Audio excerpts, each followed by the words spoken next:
He was talking about some of the battles that you guys would have one-on-one in practice. I knew that was going to come. Yes.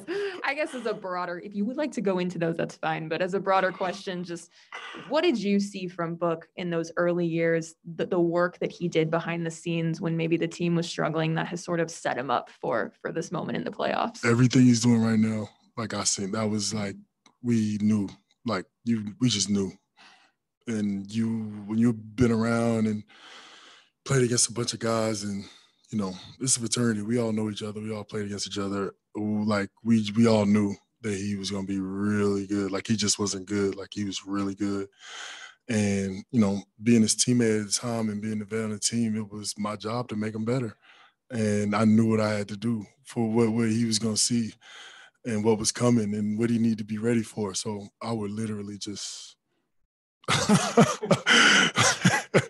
yeah, it was like that. It was like that. It was really like that. But he showed that he was one of the ones when he just took it and paused. He just elevated. He became who he is and who's continuing to be. And he's yeah.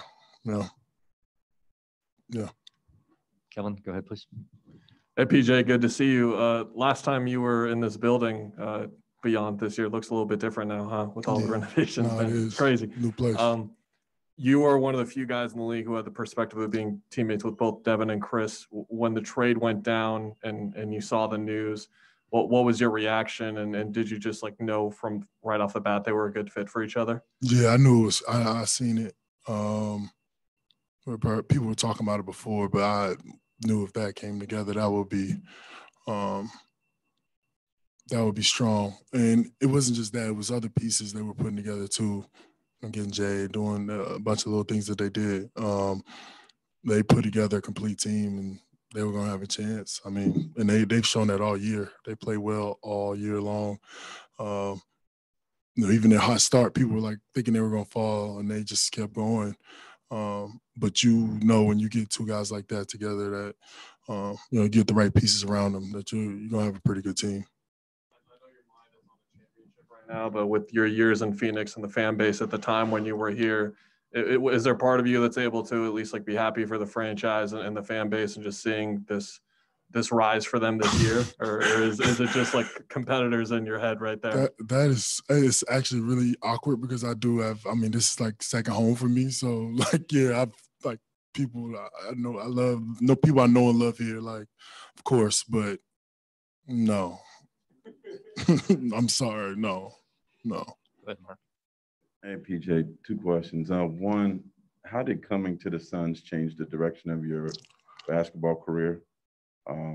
After you get what I'm saying, I think. Yeah. And then also, I always enjoy the perspective you have on being here in any moment that you've been on. But what is your perspective in being in the finals? Phoenix is honestly everything to me. I literally turned down my contract that I had to go back to Russia, which was the biggest contract I was ever going to sign. And it was a really big decision for me to do that. And I wasn't happy about it at first. But my wife and my agent talked me into it, and it ended up being the best decision I ever made in my life. And it changed my life. So I'm super grateful and indebted to Phoenix forever and the staff and people that were here, Robert Sarver, all of them. And I still don't know yet, Mark. The whole finals it's crazy because every year when you fight to try to get to this moment and, through everything, the injuries, your team, everything teams go through to regroup and, change some pieces, and you think you still got a shot, and then you really don't. And then you get traded and you change, and now your perspective changes, and it's taking hits, fighting, and to actually be here before a game, it's hard to put it in perspective yet. I'm super excited. Been working for this moment all my life, but you still get a game in to really take, some of it, because right now it's just there right now, Devon, go ahead. We'll take some questions on Zoom. All right, Lena, Washington. Hey PJ, welcome back to Phoenix. You kind of talked about how you're not necessarily rooting for the Suns, but from a competitive standpoint, are you talking to Book? Are you talking to CP3? What's that conversation like? Are you guys, on non-speaking terms for the next 2 weeks? I love how that turned into I'm not rooting for the Suns so fast. No, I'm not talking to many people. This is it. This is time to lock in and take care of business. I love everybody, but right now it's after this is over, then we can go back to loving each other.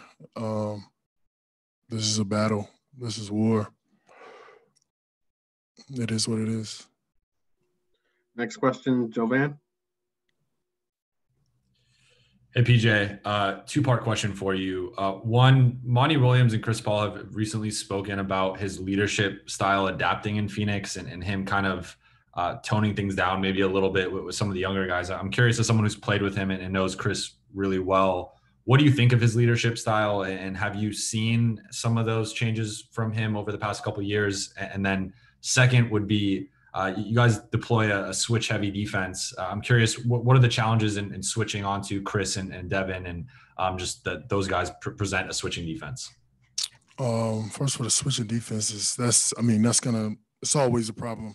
You're getting a lot of what presumed to be mismatches on, sometimes centers on guards. We've done that pretty much most of the playoffs. Brooklyn, Atlanta, it's tough. No matter what, at this level, at this point, all the guards are really good. They can all score. Even putting guards on bigs down, it's tough. So trying to rebound, but that's something that we carry heavy on our shoulders. Guys being able to, guard their own, be able to guard the yard, being able to take guys off the glass, being able to help and fight with each other. That's just a part of it. So it's obviously is going to pose that. That situation a lot of times, but we like our chances. We like our guys out there. And I forgot what you asked first. Oh, leadership. Chris leadership, and if you've seen the differences. I don't know. I think Chris is Chris. Like people you can dumb it down. You can say whatever you want about him. Like he's Chris. Like Chris is gonna be Chris. It's gonna be him no matter what. I don't know how you dumb somebody like that down. It's gonna be Chris, and I guess that's been good enough to get them where they at. So I think it works. Next question, Nick Tabbert. Hi, PJ. Was wondering if you could tell us about your shoe game for the finals, what goes into it, how many pairs we might see. Man, we just played Atlanta, I don't know how many hours ago. We were home for a nap, and then we got right on the plane to Phoenix. I have no idea what shoes I got, and I could care less as long as they lace up and I can wear them. That's all I care about. It's probably the first time in my life I could care less what shoes I'm wearing. But a final question here with Mark Spears. Go ahead, Mark. PJ, when was it here that you knew, okay, I'm in the NBA. I don't have to worry about going overseas anymore. I'm a solidified player in this league. At what point when you were in wow, Mark, moment? that is